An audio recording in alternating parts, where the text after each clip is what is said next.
10 Spooky Facts, Part 11, Halloween Edition. Number 1. Jack-o'-lanterns were inspired by the Irish legend of Stingy Jack. According to folklorists, a man named Stingy Jack fooled the devil several times and was able to keep his soul.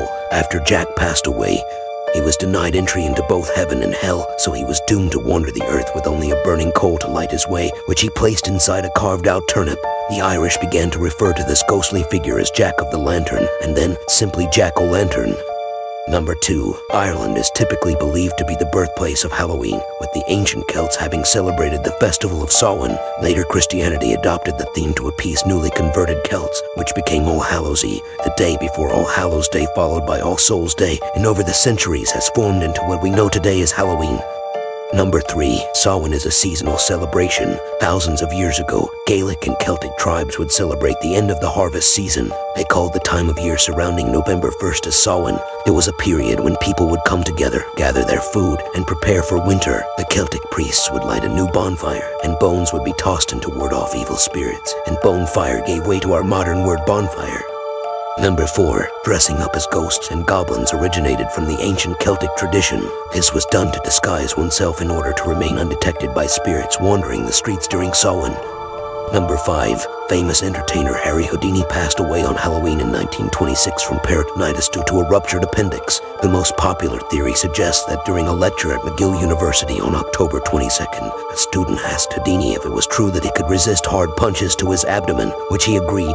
The student immediately landed several punches to his stomach, in which Houdini was unprepared, leaving him in terrible pain. 2 days later, he was rushed to the hospital when he collapsed after a performance, but it was already too late. Number 6. In medieval times during All Hallowed Tide, people would go door to door and offer prayers to the dead, also known as souling.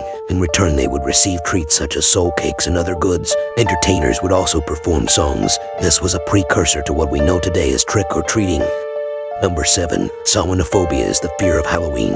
It isn't simply disliking Halloween, but a clinically diagnosed and debilitating phobia related to the spooky time of the year. It's sometimes connected with related phobias such as fear of ghosts, monsters, and the dark.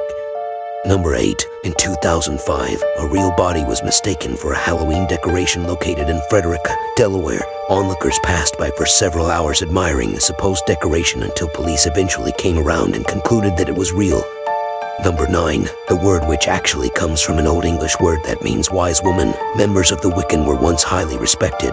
It was popularly believed that witches held one of their 2 annual meetings on Halloween. In the medieval ages, black cats were seen as the familiars of witches, and this belief perpetuated the black cat's association with bad luck. Number 10. William Shakespeare wrote the Song of Witches. Double, double toil and trouble, fire burn and cauldron bubble came from William Shakespeare's Macbeth. A trio of witches recite the poem as they scheme over a bubbling cauldron, and it's been associated with witches ever since.